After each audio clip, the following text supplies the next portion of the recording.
Here, hey. Greed, guys. Mates. Listen, perks have been out for a little bit now. I don't know how long specifically, because I was too lazy to check. Also, I don't think it's relevant. However, as you know, I personally am not a fan of perks. I know that makes me in the minority, apparently, and a lot of people actually really like the perks. Good for them. I'm happy they like them. I don't like them. So I want to do a little review, but I don't want to do it in the sense of I'm just going to be like all negative about it. Some of the perks are actually not that bad, and some of them are awful. Just to reiterate, the main reason that I dislike perks, my main problem with perks, is I think perks are very inconsistent. I don't like that a hero, for example, let's say Pharah. When you see a Pharah, you know exactly what to expect from a Pharah at all times. Because Overwatch requires very fast decision making, and because of that, it's important that the silhouette of a character, or at least a character, is readable enough to know exactly what they're going to be doing as quickly as possible so you can make a decision.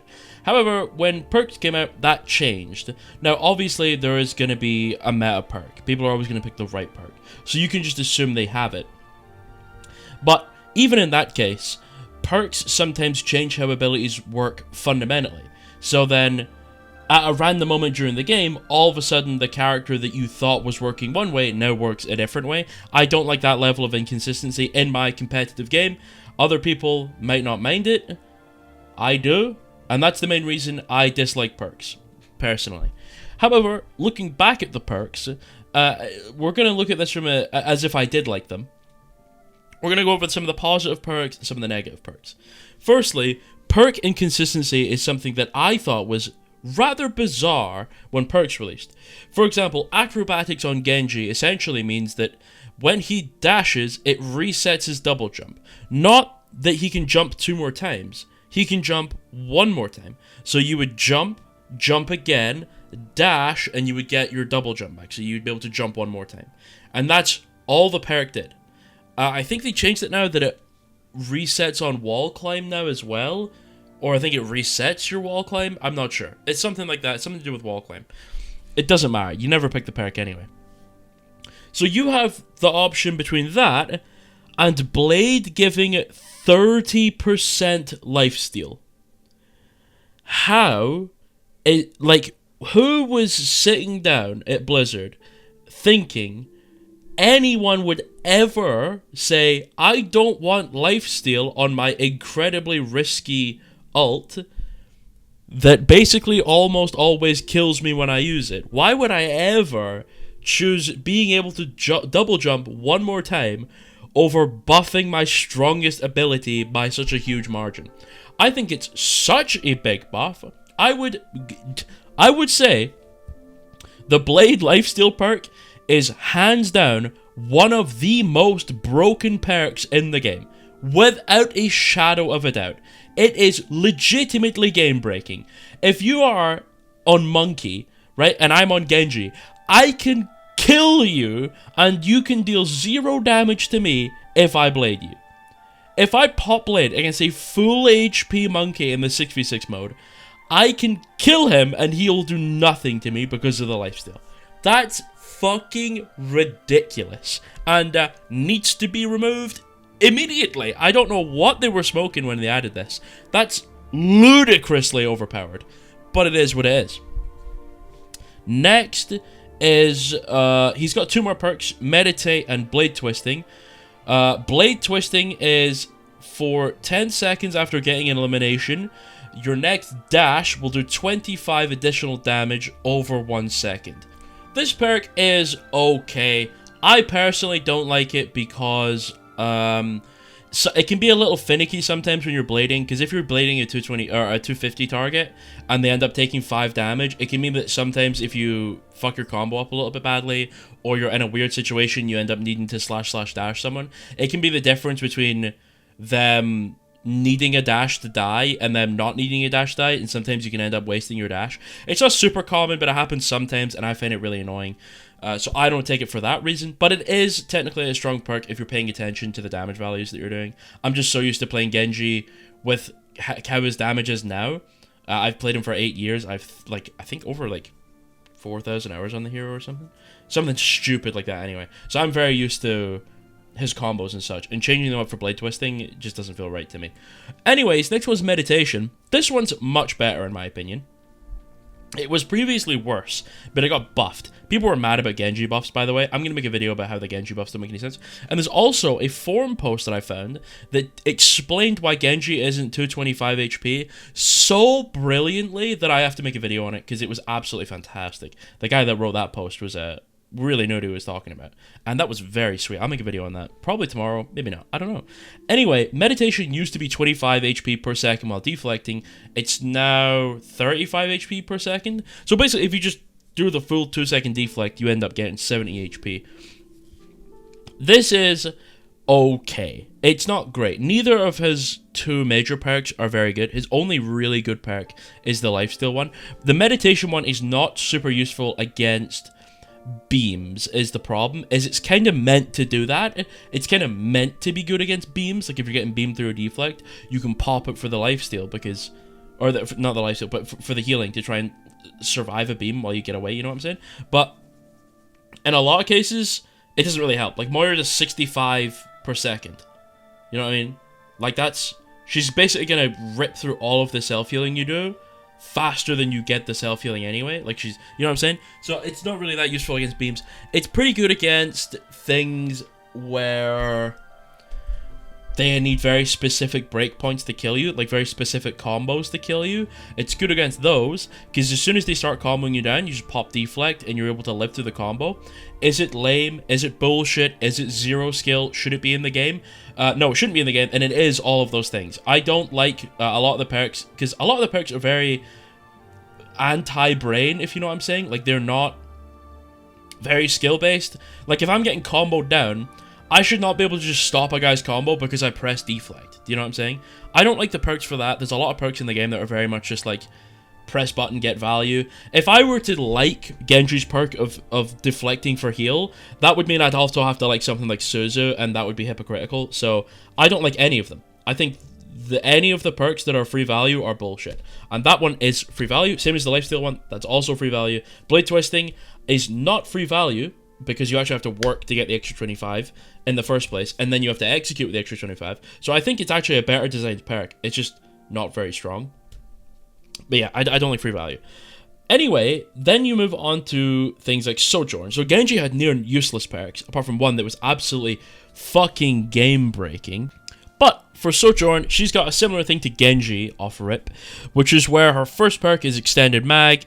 She gets 15 extra bullets in her magazine. And, of course, the other perk she gets is Overcharged.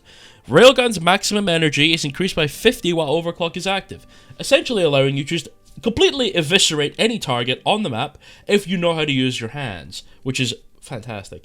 Again, I don't know why these are minor perks. One of them just is outright basically completely fucking useless, and the other one is absolutely character defining.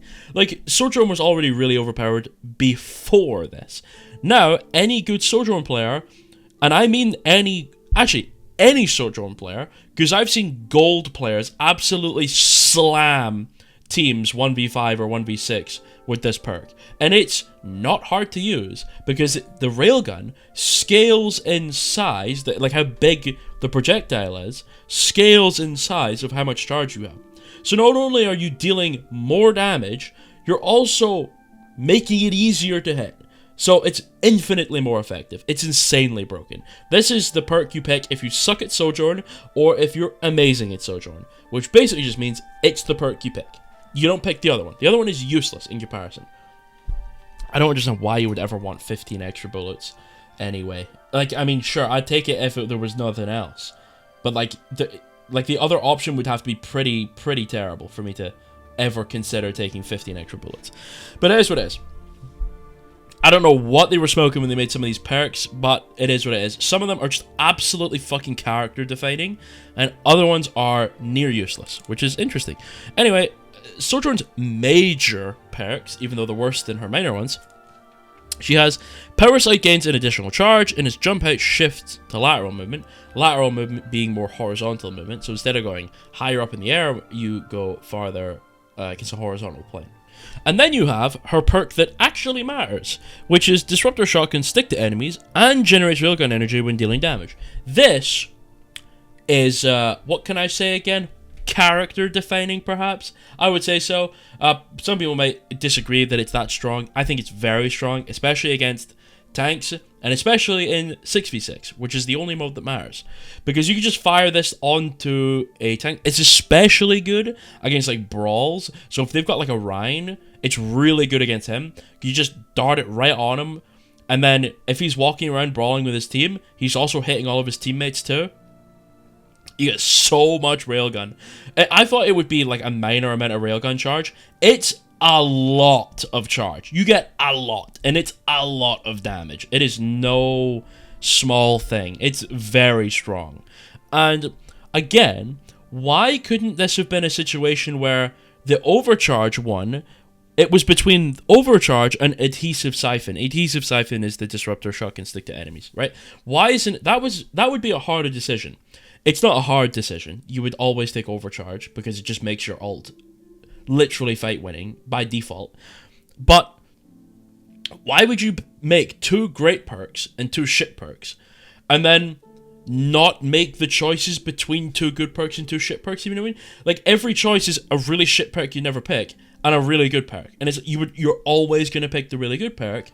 Apart from some characters, that doesn't always happen. But it just doesn't make sense to me. If you were going to do it that way, then why did you make them so powerful in the first place if you're going to make them so different? But it is what it is.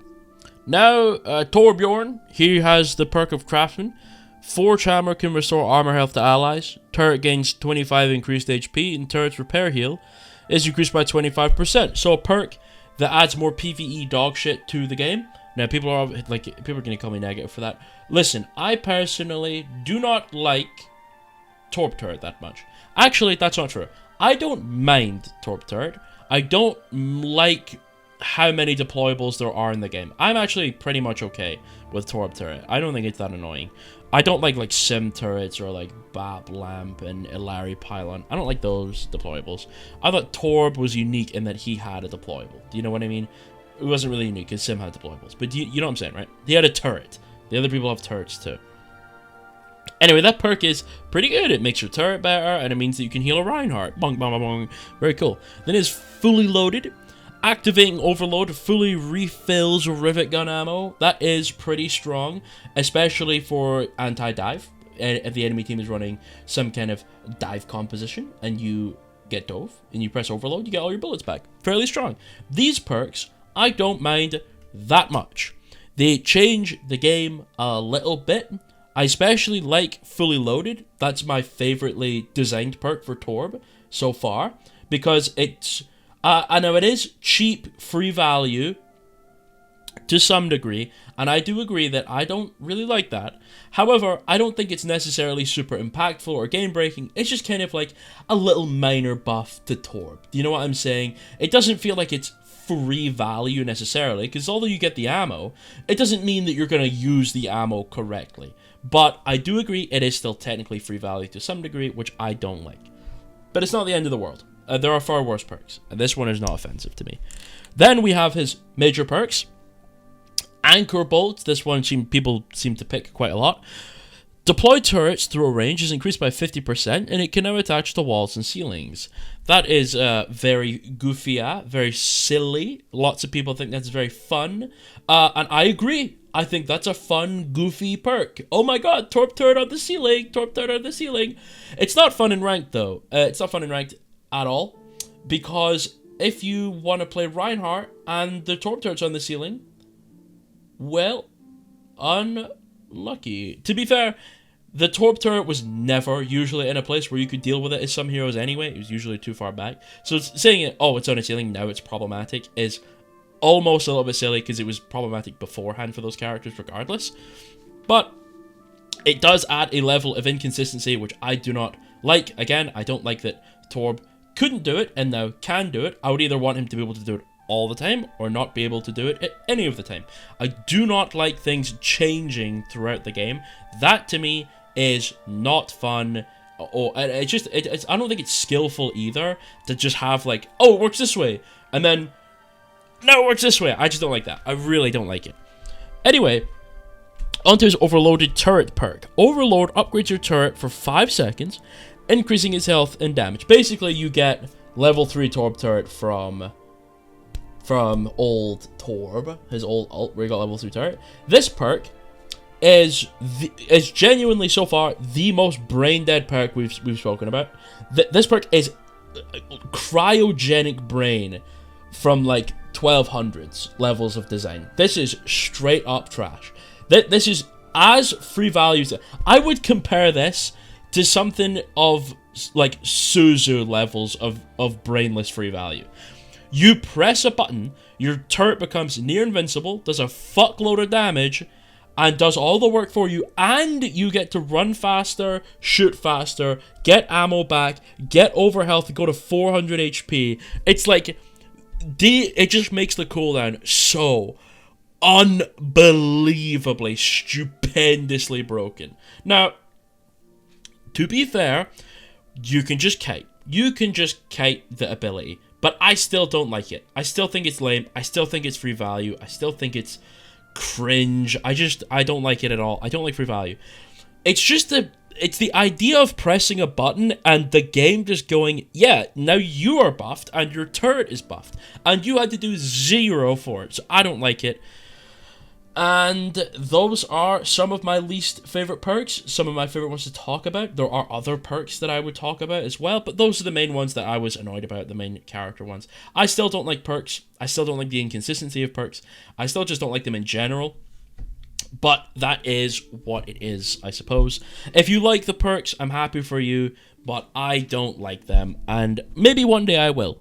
Maybe one day, when they start following a design that doesn't lead to inconsistency, though perks in of themselves are kind of inconsistent in the fact that they appear sooner and later, if you know what I'm saying. Like, you don't have them throughout the whole game, so it makes them hard, because you kind of have to be inconsistent to be that way. So I just don't like perks in general, but I'm happy you all do, to some degree. I love you all. I hope you have a great day, and eat a meatloaf, and I'll see you later. Goodbye, goodbye. Bye-bye, goodbye, bye-bye.